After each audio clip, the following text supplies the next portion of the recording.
আসো আমার সাথে একটু কিছুক্ষণ মহাব্বতের জিকির করো। মহাব্বতের জিকির, এটা তরিকাতের জিকির বলো আর যাই বলো, এটার নাম মহাব্বতের জিকির। আমি আমার কালবে কিছু মতো বাজে, আমার কাল বিশাল আপনার কালবে উচিলা হয়ে আকা মৌলা হাবিব পাকুর ইসলামের কদমে সরাসরি মতো আছে।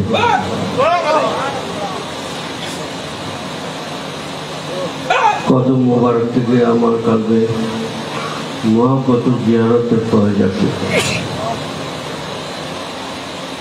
ইয়া আল্লাহ ইয়া রাহমান ইয়া আল্লাহ ইয়া রাহমান ইয়া আল্লাহ ইয়া রাহমান ইয়া আল্লাহ ইয়া রাহমান ইয়া রাসূলুল্লাহ ইয়া হাবিবাল্লাহ ইয়া রাসূলুল্লাহ ইয়া হাবিবাল্লাহ ইয়া রাসূলুল্লাহ ইয়া হাবিবাল্লাহ ইয়া আল্লাহু ইয়া রাহমান ইয়া আল্লাহু ইয়া রাহমান ইয়া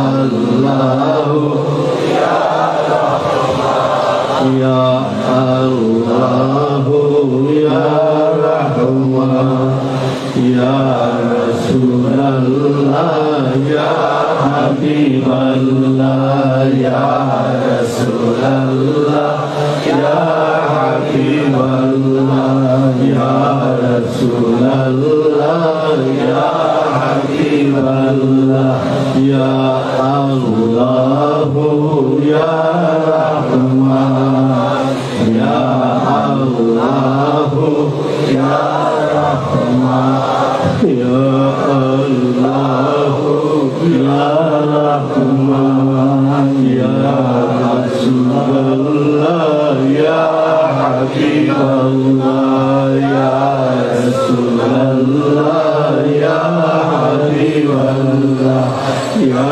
রাসূলুল্লাহ ইয়া হাবিবাল্লাহ ইয়া রাসূলুল্লাহ ইয়া হাবিবাল্লাহ ইয়া আল্লাহু ইয়া রাহমান ইয়া আল্লাহু ইয়া রাহমান ইয়া আল্লাহু ইয়া নয়নে আগুনের খনি পোড়ায় আমার কলিজা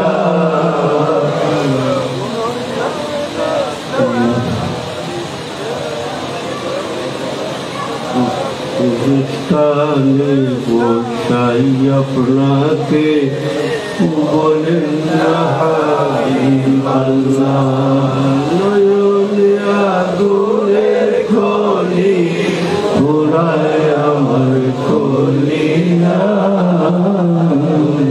আমি চাইব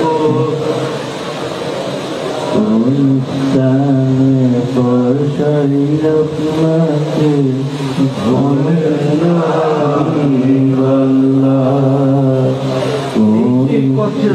এই যে কাসিদা শরীফের এই আওয়াজ কথাটুকু মুশরিকরা লিখে গেছেন, এটার থেকে তোমরা শিক্ষণীয় শব্দটা বের করে নাও। নয়নে আমার আগুনের কলি, আমার কলিটা পূজা যারা যারা হয়ে গেছে, পূজা জ্বলে গেছে। অনুষ্ঠানে বসে আপনাকে ইয়া রাসূলুল্লাহ ভাই, তো আমার চোখে আগুনের কলি, সেখানে আপনাকে বসাইতে পারতেছে না। আমার কলিজা পুরো জলাতলি হয়েছে, সাক্ষাৎ হয়ে গেছে, সেখানে আপনাকে বসাইতে পারছে না। ইয়া রাসূলুল্লাহ, আপনি যখন আমাকে দেখতে আসবেন, আমাকে আমার দিকে দৃষ্টি দেবেন, কোথায় আপনাকে বসাবো? এটা উনার জন্য শোভা পায়, তোমার আমার জন্য না। আর আমার জন্য তো নাই, উনার জন্য এই কথাটুকু শোভা পায়। আমার মুর্শিদের জন্য এই কথাটুকু শোভা পায় যে তার নয়নে আগুনের খনি হয়ে গেছে গিয়া, কলিজা পূজা সার্থক হয়ে গেছে গিয়া, কোথায় হাবিব পাক সাল্লাল্লাহু আলাইহি ওয়াসাল্লামকে বসাবে। আর তোমার আমার কথা কি হবে? তোমার আমার কথা হবে ওই মুর্শিদকে আমরা বলি, আমরা আবেদন করি, ইয়ার মুর্শিদে আলা আমার কালটাকে আপনি সাজিয়ে গুজিয়ে দেন, যাতে আমার কালবে আমাকে যদি রাসূল পাক সাল্লাল্লাহু আলাইহি ওয়াসাল্লাম আমাদেরকে দৃষ্টি দেন, আমার সাথে সাক্ষাৎ করার জন্য তিনি যদি ইচ্ছা প্রকাশ করেন, তাহলে যেন আমি সঠিক স্থানে ওনাকে বসাতে পারি। এটা করে দেবেন কে? সেখানে আমার মুর্শিদের কাজ। এই কাজ আমার মুর্শিদ ছাড়া কেউ করতে পারবে না। এটাই মুর্শিদের দায়িত্ব এবং এটাই ওনারা শিক্ষা দেন, কি করে তুমি সেই শিক্ষায় শিক্ষিত হবে। তা আমরা কি বলি, একটা কবিতা বা কাশিদার লাইন মনে নেই তোমার? রাসূল আমায় দেখতে কোথায় তাকে বসাবো, রাসূল আমায় দেখতে কোথায় তাকে বসাবো, কোথায়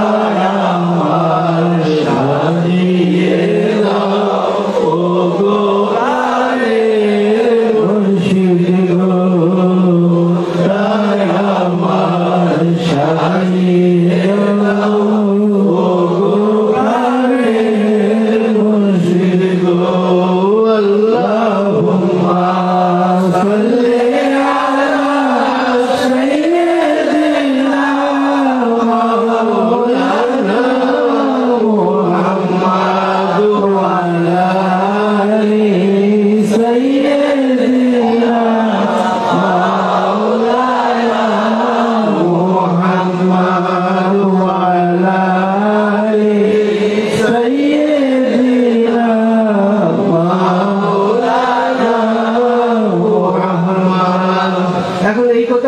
আমি খালাস।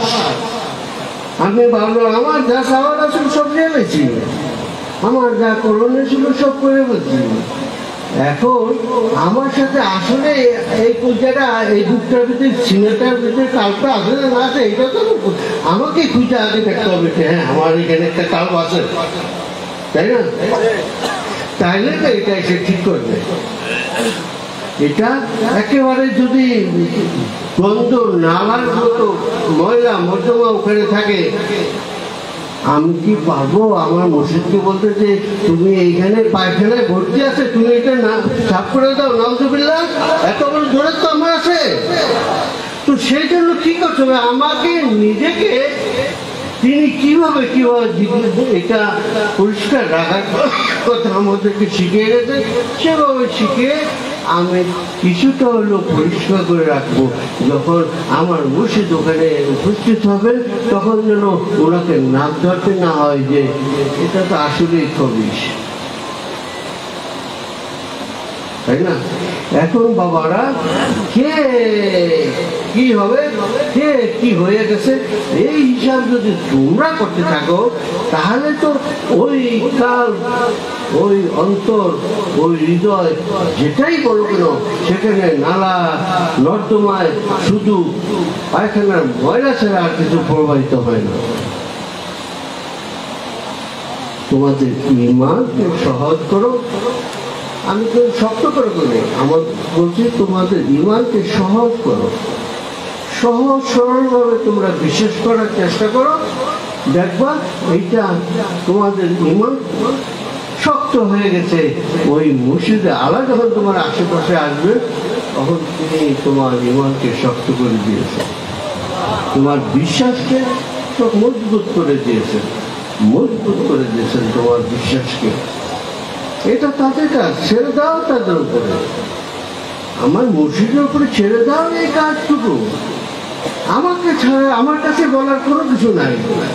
তোমাদের যদি প্রয়োজন হয় পলিটিক্যাল দরকারে কেউ গেলে তোমাকে মারবে না, সেখানে গিয়ে নালিশ জানাও। সেটুকু যদি করতে না পারো ঘরে বসে নালিশ জানাও।